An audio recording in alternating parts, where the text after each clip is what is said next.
yang pekerjaannya 1 bulan gajinya 25 juta, tapi orang ini nggak bisa ngaji, nggak paham ilmu agama, nggak ngerti fikih, ini bener apa salah, ngelamar jenengan, kira-kira diterima apa ditolak?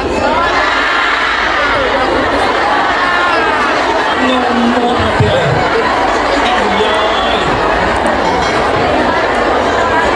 panjenengan itu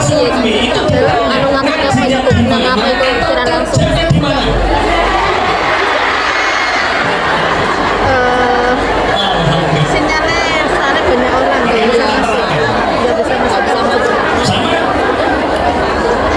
dia gajinya 25 juta pulang teman-teman, pulang ke Bojonegoro ketika mudik bulan Ramadan, jalan-jalan di pasar, jalan di pasar ketemu sama temen SMA-nya namanya Hasanah. Loh dek, iya mas, sama Hasanah toh dek? Iya mas. Loh kok sendirian, suaminya mana, anaknya mana? Kata Hasanah ini, mas sampai jadi wong lanang kok gak pernah peka toh mas, jadi orang laki-laki kok gak peka toh mas. Lah peka apa toh dek? Sampai rak yo ngerti toh mas, sejak SMA dulu sampai rak yo ngerti aku ki seneng sampean.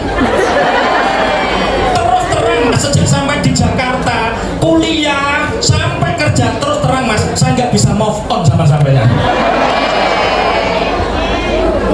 Akhirnya anak yang nggak pernah ngaji ini jawabnya gini, dek saya tahu dek sampean seneng sama saya, cuma sampean ingat ketika pertama kali saya kerja saya tanggung jawab dek, saya ngelamar sampean dek, saya datang ke rumah sampean, saya ditanya oleh bapaknya sampean, kok kesini mau apa mas? Silaturahim pak. Yang kedua, saya sama anaknya bapak itu sudah menjalin hubungan, anak bapak seneng sama saya juga cinta, saya ingin tanggung jawab, saya ingin melamar putri bapak. Jawaban bapaknya sampean piye dek? Sampean bisa ngimami tahlil mas? Enggak bisa pak. Ya sudah, tahlil sendiri enggak bisa. Diambilkan Quran dek, dibuka, tolong mas baca. Sampean nggak bisa baca Quran mas? Enggak. Sampean nggak bisa ngimami tahlil? Enggak. Maaf mas, anak perempuan ini tak gadang-gadang punya suami yang bisa jadi imam dunia dan akhirat, sedangkan sampean nggak bisa ngaji, sampean nggak bisa apa-apa tentang ilmu agama. Pangapunten mas, carilah jodoh yang lain, tinggalkan anak saya, cut off anak saya. Saat itu dek, hatiku perih, sakit saya sudah tanggung jawab, tapi sama bapak sampean ditolak. Mas, apa dek? Itu sudah 4 tahun yang lalu mas, itu sudah 4 tahun yang lalu, tolong dilupakan. Lah kenapa dek? Tolong lamar lagi mas, saya lamar lagi. Tidak dek, saya tidak ingin mengulang luka yang sama. Enggak mas, kali ini pasti diterima, pasti diterima. Lah kenapa dek? Bapak sudah meninggal. Bapak sudah meninggal. Ya sudah kalau gitu, dilamar, punya anak 2 bahagia, alhamdulillah, dibawa ke Jakarta. Pulang lagi, bertahun-tahun pulang lagi, jalan-jalan lagi ke pasar, ketemu sama temennya SMA, namanya Aminah. Loh sama Aminah kayak dek? Iya mas, aku Aminah. Loh anakku seluruh dek. Iya aku ngerti mas, aku yo nikah karo Hasanah. Iya dek, lah kok sampean di bojone anake? Saya belum nikah mas. Loh gimana kok bisa belum nikah? Mas saya ini tulang punggung keluarga mas, saya ini tulang punggung keluarga. Saya punya ibu usianya 60 tahun, saya punya mbak usianya 85 tahun, saya punya bude yang gak nikah, gak punya anak, usianya 75 tahun. Dari satu rumah itu 4 wanita, tulang punggungnya saya mas. Jadi kalau ada laki-laki yang seneng sama saya, wedi karo ingon-ingone wong itu bapak. Akhirnya suami ini pulang. Bu, ada apa bapak? Sampai ingat Aminah, yo ingat toh bapak, oh teman kita gitu kok. Kasihan bu ya, gini kasihan. Bapak sampean kok katanya simpati karo Aminah. Ingin nolong? Ya, anggitku ya ngomong. Kalau ingin nolong sekalian yang bener bapak, sekalian yang halal. Lah caranya gimana?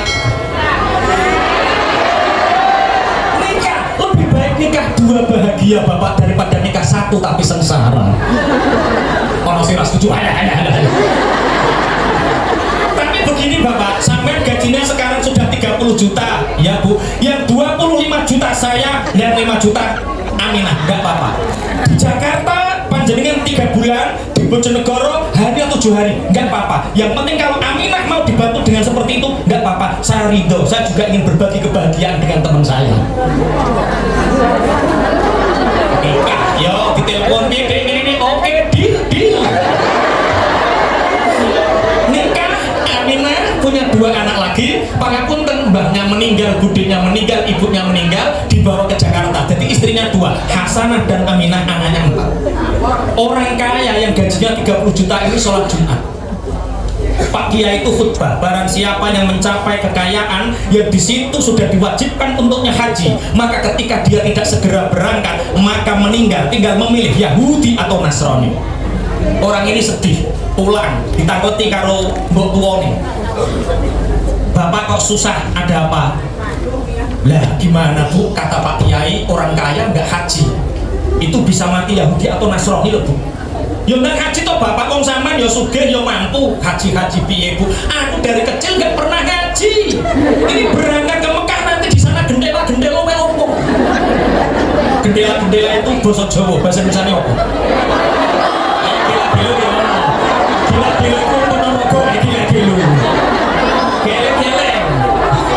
Wes pokok gendela. Oh mengaku. Ya sudah gini saja bapak, gimana bu? Sowan sama Pak Kiai tanya tentang hukumnya gimana? Oke, saya mau tanya. Sowan, Assalamualaikum Pak Kiai. Waalaikumsalam. Pak Kiai, panjenengan tadi kok khutbah seperti ini, apakah saya ini wajib haji Pak Kiai? Gini bapak, untuk jawab permasalahan seperti ini butuh waktu agak lama. Dan terus gimana Pak Kiai? Itu disuguhi apa sama dunia itu dan diminum dulu. Akhirnya orang kaya ini minum dulu.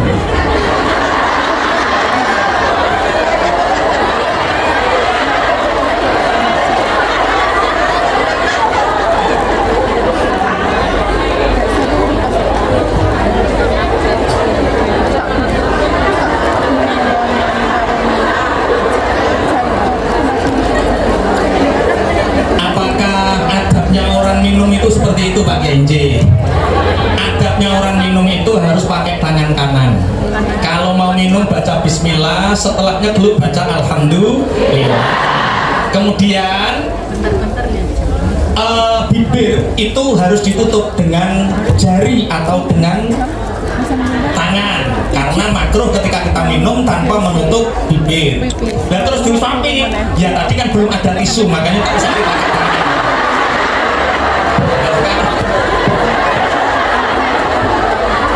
Ini panitianya peka sekali ini. Sudah Pak Kiai, saya sudah minum. Terus wajib, tapi gimana Pak Kiai? Saya dari kecil nggak pernah ngaji Pak Kiai. Gampang. Urusan agama ya siru wala tu'asiru. Urusan agama permudah, jangan dipersulit. Sudahlah, sampai berangkat haji, ajak istri-istri, ajak anak-anak. Haji plus langsung berangkat, ya Pak Kiai. Terus bagaimana doa-doanya Pak Kiai? Pakai rukun wajibnya haji ganti dengan doa ayat Al-Quran apapun yang kamu bisa hafal. Ayat kursi hafal apa tidak? Ya itu Pak Kiai. Ayat kursi itu bulat Pak Kiai. La takhudhu.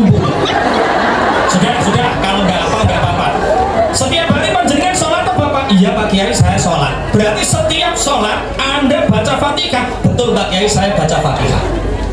Dan terus ya sudah berangkat haji, rukun wajibnya haji ganti dengan doa Fatihah itu. Pangapunten Pak Kiai.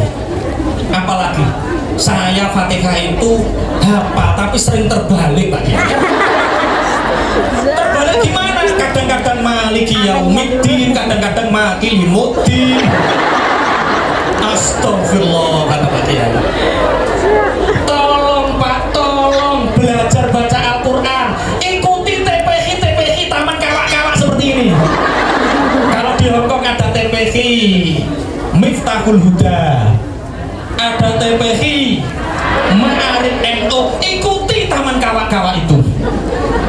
Ngerti Taman Kawak-Kawak ya?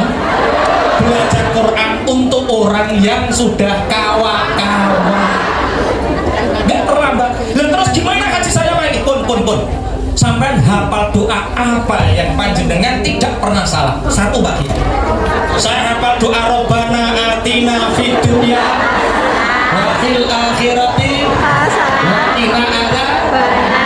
Oke, kata Pak Kiai, berangkat haji. Ajak istri dan anak-anakmu. Istrinya Hasanah diajak, Aminah diajak, Bojonegoro sampai Surabaya 3 jam, Surabaya sampai Jeddah 12 jam, Jeddah sampai Madinah 6 jam. Beberapa hari di Madinah, kemudian mawasimul hajj, ketika musim haji ambillah mikot, berganti pakaian ihram. Ini saya ceritakan haji agar kita terinspirasi dan semoga dimudahkan oleh Allah. Mulai dari mikot, panjenengan bayangkan saja, orang-orang sudah disunahkan untuk membaca talbiyah. Orang-orang membaca labbaik Allahumma labbaik labbaik la syarika laka labbaik. Orang semua membaca talbiyah. Wong Bojonegoro sak omah ki Robbana atina fid dunya wa fil akhirati hasanah wa qina adzabannar. Sampai Mekah. Sampai Mekah. Orang-orang mengambil sejajar antara Hajar Aswad dengan dirinya. Kemudian uluk salam, bismillah Allahu akbar, bismillah Allahu akbar, bismillah Allahu akbar. Orang-orang membaca doanya tawaf, subhanallah walhamdulillah la ilaha illallah. Doa tawaf dibaca. Orang ini Rabbana atina fid dunya hasanah wa fil akhirati hasanah wa qina adzabannar. Baru dapat 2 kali putaran. Istrinya yang bernama Aminah marah karena begini. Bapak, ada apa toh? Saya sebagai istri kedua, istri muda, kurang sabar apa Bapak? Gaji panjenengan 30 juta, saya dikasih 5 juta, saya ikhlas, saya ridho Pak. Sampai di Jakarta 3 bulan, di Bojonegoro hanya 7 hari, saya ikhlas, saya ridho Pak. Ini haji mulai Madinah sampai Mekah, hasanah terus saya. Hasanah terus saya ridho. Nah ini sudah di tempat yang paling mulia, dekatnya Ka'bah, kok hasanah terus. Aminah kapan?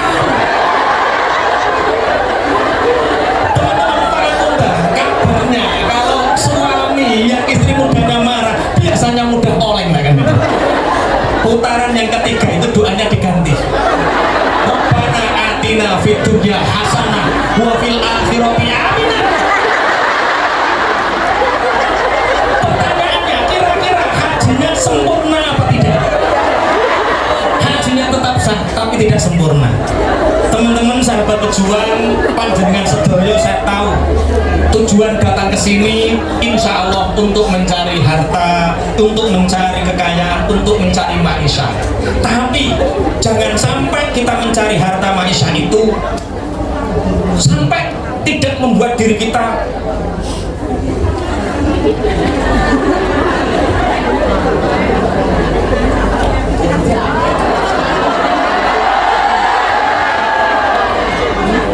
berarti 5 menit lagi. Lanjut ya. Jangan sampai panjenengan di sini tidak merubah menjadi lebih baik. Di sini ada TPI, ada Taman Kawa-Kawa, ikuti kajian-kajian ilmu agama agar boleh Anda ketika datang dari rumah ke sini nggak bisa baca Quran, tapi buktikan Anda di sini 2 tahun, 3 tahun, 5 tahun pulang bisa bawa Quran, baca Quran, bawa uang. Allahumma. Yang pertama yang disiapkan untuk kita bisa sukses barokah, 1 himmatul qawiyah, cita-cita yang kuat. Yang kedua adalah al-ulumul wasi'ah, ilmu yang luas, banyak belajar, banyak ngaji. Kalau memang kita tidak memungkinkan untuk belajar ilmu duniawi, jangan ikut investasi apapun, nabung sebanyak-banyaknya untuk bekal anak cucu kita. Allahumma. Yang ketiga,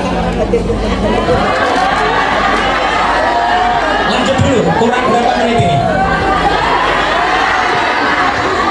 Kurang 7 menit.